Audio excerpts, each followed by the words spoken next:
Ingin untung yang berlebih namun enggan mengeluarkan modal, seorang pedagang bawang asal Tangerang tega menipu petani bawang asal Magetan. Bermodalkan Facebook, pelaku melancarkan aksinya, menipu petani bawang asal Magetan ini, dan kemudian meminta bertemu. Dan setelah dibawakan atau dikirimkan sejumlah bawang, pelaku enggan membayarkan bawang ini. Untuk mengetahui bagaimana selengkapnya saudara, mari ikuti penelusuran kami. Rekaman CCTV ini menjadi bukti pelaku dengan lihai memainkan modusnya. Pelaku membeli sesuatu di minimarket guna menjamu calon korbannya yang baru tiba. Korban tak lain adalah seorang petani bawang yang datang ke wilayah Tangerang, Banten, tempat transaksi dijanjikan. Bukannya memberikan uang atas transaksi pembelian di tempat yang telah disepakati, pelaku justru kabur membawa barang milik korban.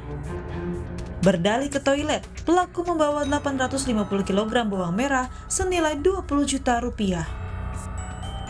Korban terpedaya atas uang muka yang diterima dan bukti KTP palsu. Atas penipuan ini, korban lantas melapor ke pihak kepolisian. Sudah kirim foto KTP sama sudah transfer 1 juta gitu aja. Uang DP ya Pak? Pak itu Bapak bisa istilahnya diajak makan gimana Pak ceritanya? Ya habis kasih turun, dia ikut di mobil kami ngajak makan ke rumah makan. Total bawang yang dibawa Pak? Sudah diturunkan. Berapa bawangnya Pak totalnya? 850 kilo, 17 sak. Itu hasil panen? Hasil panen sendiri misalnya petani. Kini pelaku telah ditangkap. Pelaku mengakui semua perbuatannya. Kepada kami, pelaku bahkan mengaku telah beberapa kali melakukan penipuan. Gimana sih Pak akhirnya Bapak menyusun modus penipuan seperti ini itu seperti apa Pak? Ya sebenarnya tidak sengaja Bu ya. Awalnya kami itu berdagang itu kan yang real-real aja. Tapi karena faktor pasar sepi, penjualan kita nggak ada kan. Nah jadi kerugian terus Bu, rugi ya. Terpaksa akhirnya melakukan seperti ini. Lalu inilah kemudian akhirnya yang memicu Bapak melakukan aksi seperti ini? Iya betul Ibu. Pak, sampai saat ini sudah berapa sih Pak korban Bapak? Dua orang. 2 orang. Lalu kemudian untuk melakukan berdagang bawang setiap hari ini, apakah Bapak selalu melakukan COD yang seperti Bapak lakukan saat ini Pak? Semua pasar seperti itu Bu sebetulnya, COD sebetulnya seperti itu. Cuman kan kebetulan ini kan istilahnya memang tidak real ya kan. Tidak real dan ini. Cuman kalau untuk kami di pasar itu bahasanya biasa Bu. Kirim, datang kemari itu. Apakah tidak ada proses DP gitu Pak sebelum dikirimkan barang? DP Bu. Kepada korban ini Bapak kemarin kirim? Kemarin saya kasih DP Bu. Bapak kasih DP ke?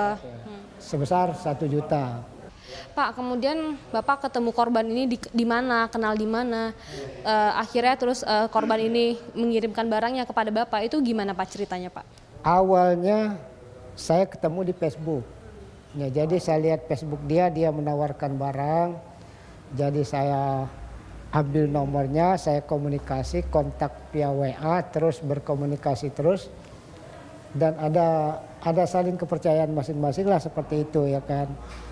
Nah, jadi akhirnya berlanjut di WA dan terus dia minta DP untuk perjalanan, ya saya kasih DP, akhirnya dia berjalan. Dan ketemunya di sini dibongkar di kios, salah satu kios di Jalan Pembangunan 3. Itu kios milik Bapak atau bukan? Bukan, ya bukan Bu. Nah terus kios itu kan saya sewa cuman 200.000 untuk DP aja. Nah terus saya sediakan gobok dan saya sediakan kuli, angkutan dari Pasar Induk. Nah jadi pas saya habis bongkar saya ajak mereka makan, kuli masukin ke mobil gobok ini dan bongkarnya di pasar induk. Seperti itu. Dan saya tinggal di restoran, saya ke pasar induk. Berdasarkan penyidikan, diketahui pelaku telah merencanakan penipuan. Sejak 2021, pelaku telah membuat akun media sosial palsu untuk memikat calon korban. Bahkan pelaku merekam data-data calon korban yang akan ditipu.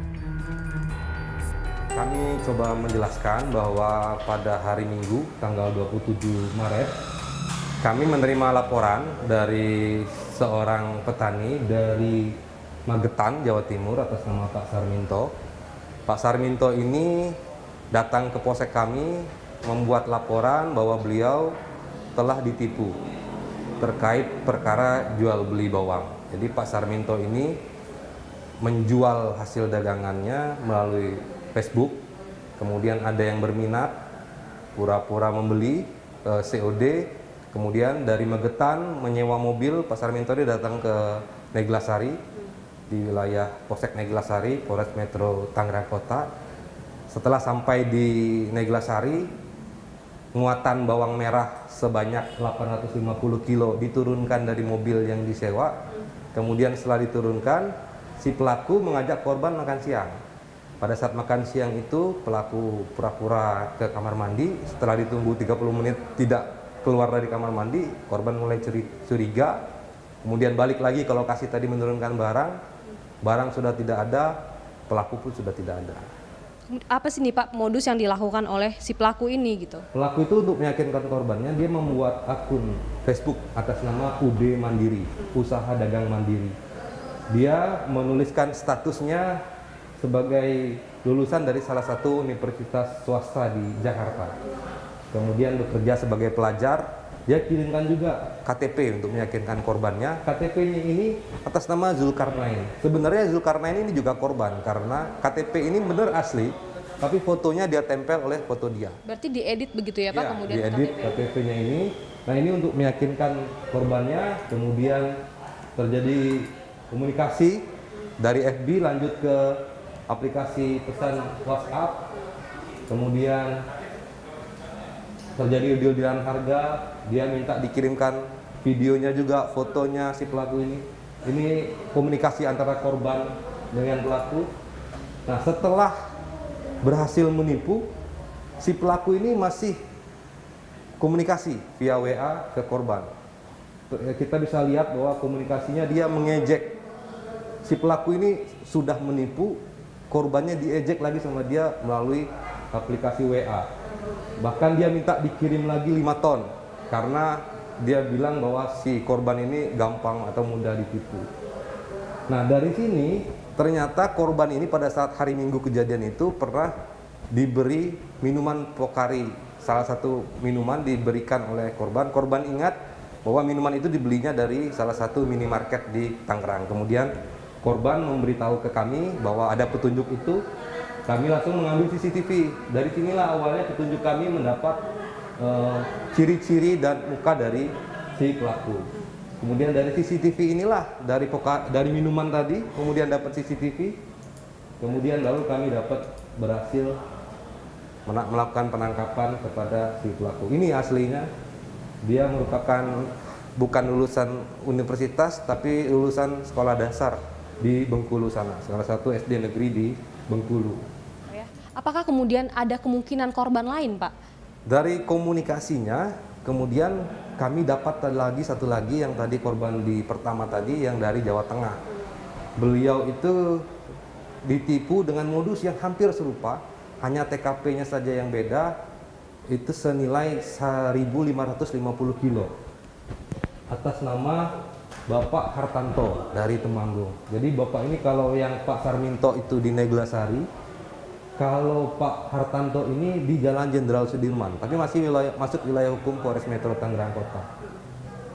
Pak Hartanto ini kerugiannya 1,55 ton. Pada saat itu kesepakatannya 33 juta. Kalau Pak Sarminto memang 21 juta kesepakatannya, tapi beliau ini sewa mobil, BBM-nya, tolnya habis 2 juta. Jadi kerugiannya Pak Sarminto itu kalau kita total, kalau beliau total sekitar 23 jutaan. Ya, nah dari selain Pak Hartanto, kita lihat tadi komunikasinya ternyata masih banyak lagi korban-korban lain yang dicoba oleh dia untuk ditipu. Dia beri nama AA Ponorogo, artinya ini korban dari Ponorogo. Ini Nganjuk. Jadi memang sasaran korban dia adalah petani daerah sana. Kriminolog Universitas Indonesia menilai modus penipuan yang dilakukan oleh pelaku tergolong konvensional. Namun, jika tidak dihentikan, modus dan tipu-tipu pelaku dapat berkembang secara masif. Saudara, untuk melihat kasus ini, bagaimana jika dilihat dari kacamata kriminologi, kita akan berbincang dengan salah seorang kriminolog dari Universitas Indonesia, yakni Mas Bakti Eko. Selamat siang, Mas Bakti. Mas, ini kan kemarin terkait dengan kasus penipuan di Tangerang, seorang pedagang bawang menipu petani di daerah gitu. Menurut Mas Bakti, ini modus penipuan seperti ini, apakah sudah sering atau gimana sih Mas melihatnya? Yang pertama, memang sekilas ini adalah kejahatan tradisional dan memang betul ya, ini sifatnya masih kriminalitas konvensional di mana orang melakukan penipuan, mengiming-iming keuntungan yang lebih dari petani sehingga petani tergiur menjual barang hasil bumi kepadanya, lalu ternyata dalam prosesnya di jalan ditipu, ditinggalkan barangnya diambil, petani akhirnya rugi. Sepintas memang ini sifatnya adalah kejahatan tradisional. Nah, isunya adalah ketika ini dibiarkan, ketika ini tidak diintervensi oleh penegak hukum secara serius, pelaku nanti ada potensi tumbuh dan berkembang menjadi suatu kejahatan yang lebih terorganisasi. Kita kan ini yang terungkap baru di beberapa daerah ya, wilayah kerja pelaku. Ketika tidak ditangani secara serius, pelaku bisa mengembangkan wilayah kerjanya, area di mana petani yang berpotensi menjadi korban lebih besar, ya sehingga dia akan memaintain satu proses bisnis penipuan yang lebih besar. Mas, kan kemarin ini kan yang menarik juga adalah si petani ini langsung menjual kepada pedagang ini dengan sistem COD begitu. Nah, lalu yang menarik adalah bagaimana bisa akhirnya seorang petani menjual hasil taninya kepada pedagang tanpa melalui pengepul gitu. Nah, ini kan menarik juga, Mas. Kemudian apakah dengan modus COD seperti ini atau dengan memanfaatkan ketidaktahuan para petani ini adalah peluang yang digunakan oleh pelaku? Bisa dikatakan seperti itu nggak sih, Mas? Asumsi saya seperti ini ya, tapi harus perlu nanti merecek dengan fakta penyelidikan atau fakta penyidikan yang dilakukan oleh penegak hukum. Itu satu. Namun asumsi saya adalah kenapa kemudian pelaku bisa memotong jalur tradisional dari petani ke pengepul, pasti asumsi saya ya, itu ada tawaran-tawaran bahwa kalau bapak ibu jual ke 10 misalnya, kalau sama saya keuntungannya bisa 2 kali atau 3 kali lipat. Gimik-gimik atau iming-iming yang menawarkan keuntungan lebih, saya rasa itu menjadi hal yang kemudian menarik para korban untuk melakukan penjualan kepada pelaku. Kira-kira seperti itu. Mas, kemudian kan kalau misalkan kemarin dari hasil penyelidikan polisi begitu, ditemukan adanya potensi-potensi korban lain yang namun hanya saja tidak melapor begitu. Nah, sebenarnya apa sih Mas yang terjadi di masyarakat kita sehingga para korban ini tuh terlihat takut atau enggan untuk melapor begitu? Yang pertama adalah soal akses terhadap keadilan. Kita lihat ya dari demografi korban adalah masyarakat kecil, petani-petani kecil di daerah. Yang perlu kita lihat adalah memang pertama seberapa mudah warga masyarakat kecil untuk mengakses layanan penegakan hukum. Itu dulu ya, aksesibilitas secara fisik. Yang kedua adalah isu kepercayaan sebenarnya. Kepercayaan masyarakat kecil memang kalau saya melapor, apakah uang saya atau kerugian saya dapat kembali. Itu juga kan soal kepercayaan ya, bahwa ketika saya melapor, persoalan akan ditangani secara serius, secara cepat, dan yang paling penting adalah kerugiannya bisa diganti gitu ya. Atas dasar motif ekonomi, pelaku mengaku baru pertama kali melakukan tindak pidana penipuan seperti ini. Namun polisi menduga masih ada potensi-potensi korban lain dan hingga saat ini polisi masih menyelidiki lebih lanjut.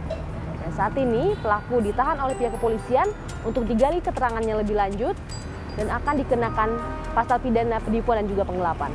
Idriska Ananda, Yogi Syahrevi, Kompas TV, Jakarta.